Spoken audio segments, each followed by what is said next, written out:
1085년 셀주크 트르크 고위관료의 집에서 한 아이가 태어납니다. 그의 이름은 이마드 앗딘 장기. 그는 앞으로 십자군 세력에 대항하는 이슬람 세력을 하나로 묶는 영웅이 될 운명이었습니다. 그러나 그의 어린 시절은 그리 행복하지 않았습니다. 10살 때 그의 아버지는 왕위 계승자 싸움에 휘말려 처형당하고 알레포에서 쫓겨난 10살 소년 장기는 떠돌이 신세가 되고 맙니다. 그러나 그런 그를 모술의 카르부가가 거두게 되는데 그는 장기의 아버지와 절친한 친구 사이였기 때문입니다. 그는 친구의 아들을 마치 친아들처럼 키워주었고 그는 영지를 할당받아 15세부터 종군하기 시작합니다. 그는 셀주크에 충성하면서 술탄의 총애를 얻기 시작하고 술탄의 알선으로 부유한 미망인과 결혼하여 부자가 됩니다. 그리고 정치적 역량을 발휘해 바스라와 와지트의 총독에 임명됩니다. 이윽고 모술의 지배자가 된 그는 1127년 아르쿠트 왕조의 지배를 받던 고향 알레포를 공격합니다. 당시 알레포는 십자군의 포위 공격을 받고 있었는데 그는 십자군을 격파하고 성까지 함락하여 모술과 알레포 두 곳의 지배자가 됩니다. 이제 장기는 이슬람 세계의 새로운 강자이자 십자군 국가의 강력한 적으로 부상하게 됩니다. 그의 야심은 이슬람 세력의 통합이었죠. 장기는 이슬람 세력의 큰 도시인 다마스쿠스를 넘보았으나 함락하지 못하고 계속해서 공격합니다. 1131년 셀주크의 술탄 마흐메드 2세가 죽자 후계자 분쟁이 일어납니다. 장기는 그 틈을 노려 순위파의 거점인 바그다드를 공격하죠. 그러나 술탄의 도시는 그리 쉽게 넘볼 수 없었습니다.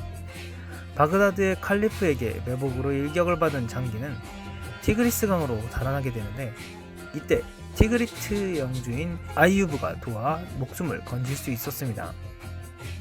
이 사건으로 아이유브 가문은 장기에게 세력을 의탁하게 됩니다.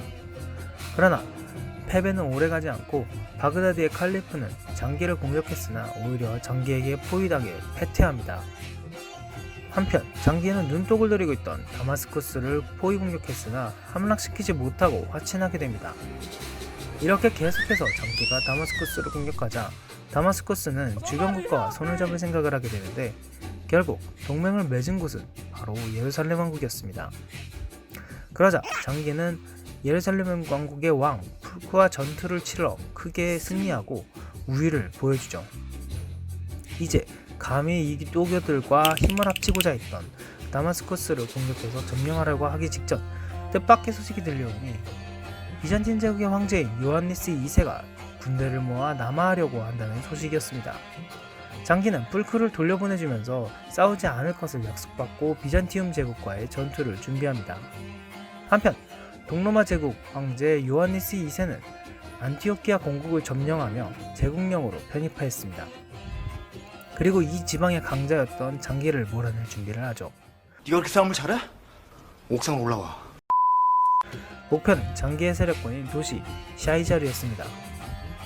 1138년 비잔티움 제국의 동방전선을 되찾고자 했던 요한니스 황제는 대군을 이끌고 샤이자르로 출전합니다. 그러나 한 달에 걸친 포위 공격에도 샤이자르 방어군의 완강한 방어와 안티오키아 및 십자군의 태압으로 점령에 애를 먹기 시작합니다. 그리고 장기의 지원군이 도착하자 결국 황제는 샤이자르의 에미르와 협정을 맺고 철군하게 됩니다. 그 와중에도 장기는 계속해서 다마스쿠스를 점령하고자 했으나 힘으로 누르는 것도 결혼을 통한 정치적 술수도 통하지 않자 결국 철군합니다. 이때 예루살렘의 국왕 풀크는 틈을 노려 장기의 요새 마니아스를 공격해 함락시킵니다. 그러나 이대로 당하고만 있을 장기는 아니었습니다.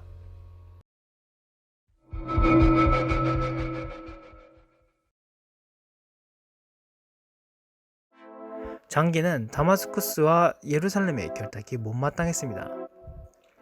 그러던 1143년 아클에서 사냥을 즐기던 예루살렘 왕 풀크가 낙마사고를 당하고 죽는 사건이 발생합니다. 비록 사이가 좋지 않은 부부 사이였지만 멜리장들은 진심으로 그의 죽음을 슬퍼했다고 합니다. 또 비슷한 시기 동방 왕족의 진심이었던 황제 요한니스 역시 사냥에 나섰다가 죽게 됩니다. 이런 연이은 기회를 놓칠 만큼 장기는 바보가 아니었습니다. 장기는 1144년 에데사 백작 군대가 알레포를 공격하고 근처 안티오키아 공작이 동로마 제국과 싸우다 보니까 이슬람 군대를 이끌고 에데사를 포위해버립니다. 빈집을 털린 에데사 백작 조슬랭은 빠르게 복귀하면서 지원군을 요청하지만 숫자가 모이질 않습니다.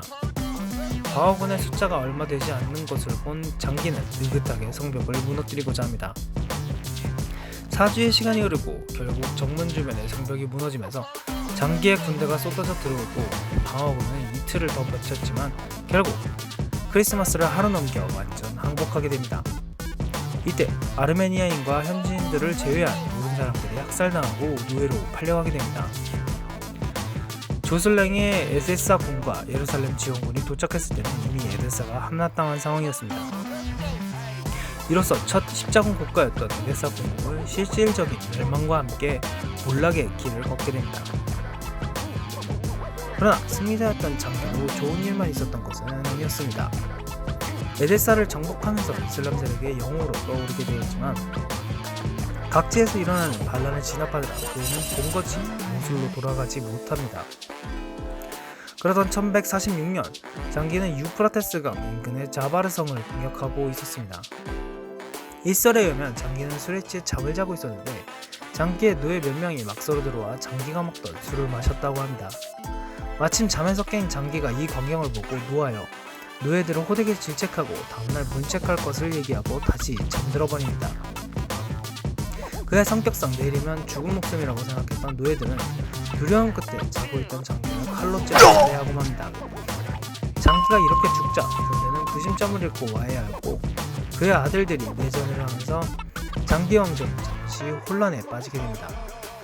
그리고 이때쯤 에데사를 빼앗겼다는 소식이 곧 유럽 국가들에게 전해집니다.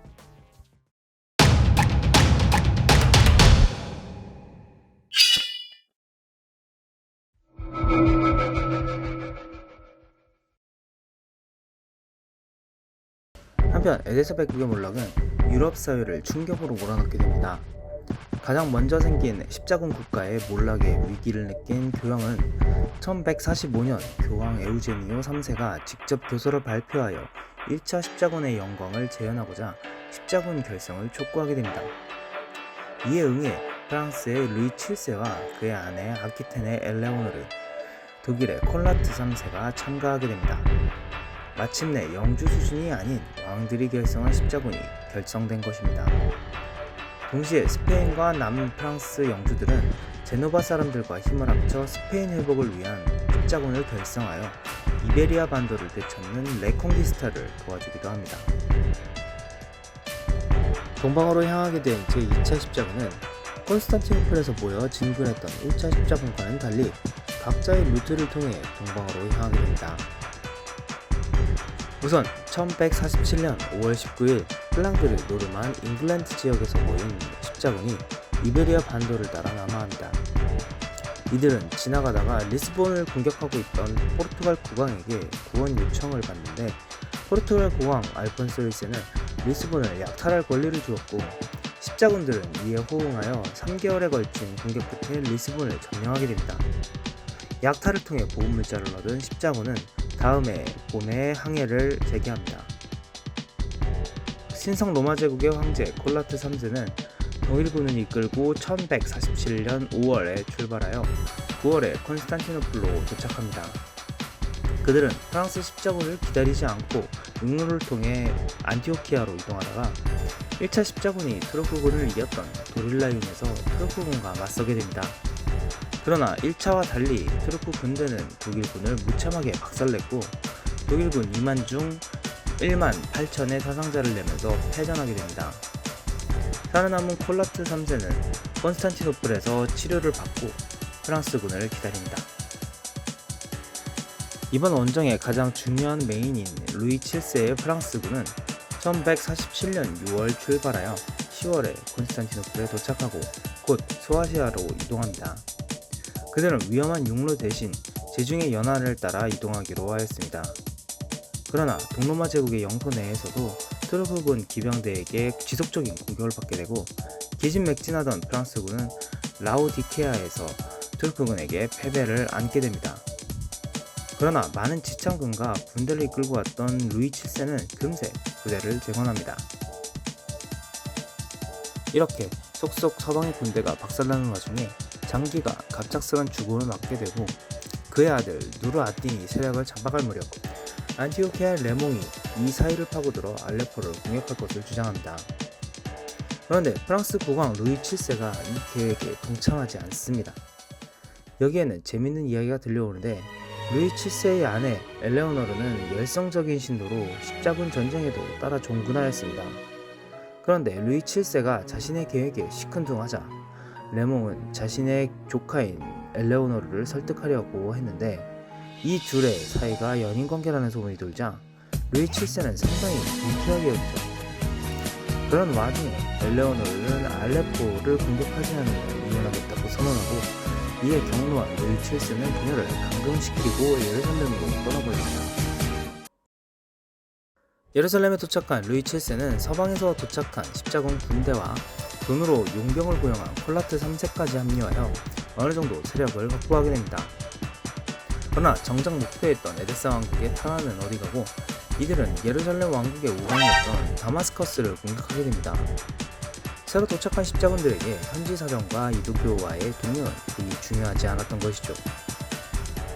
1148년 7월 24일 다마스커스 공략이 시작됩니다. 그리고 4일 만에 공격이 끊기게 되는데 십자군은 도시 공격에 온 힘을 쏟기 위해 제대로 진영을 갖추지 못했습니다. 이들은 물과 그늘이 없는 고지로 올라가 사막의 폭염을 그대로 받게 되었고 사기가 뚝 떨어져 전의를 상실하게 됩니다. 급하게 물과 그늘이 있는 곳을 찾았지만 이미 누르아딘의 군대가 그 위치를 차지한 후였습니다. 결국 그들은 우방이었던 다마스커스를 적으로 돌리기만 한 채 아무 성과 없이 회군하게 됩니다. 이후 2차 십자군은 각자 자신들의 나라로 돌아가 버리고 루이 7세는 성과도 없고 아내도 잃고 돌아가게 됩니다. 그나마 예루살렘의 우방이었던 다마스커스는 2차 십자군의 공격에 의해 장기왕조에 포섭되는 결과를 낳았고 이슬람 국가들이 단결하는 시발점이 되게 됩니다. 참가한 왕들은 십자군 국가의 지원을 맡아야 할 동로마 제국이 서방 국가들에게 적절한 지원을 주지 않았다는 핑계를 대어 예루살렘 왕국과 동로마 제국의 사이만 나빠지고 기독교 세력은 혼란에 쌓이게 됩니다. 그나마 포르투갈에서 리스본을 함락한 정도가 2차 십자군의 의의가 될 수 있겠네요.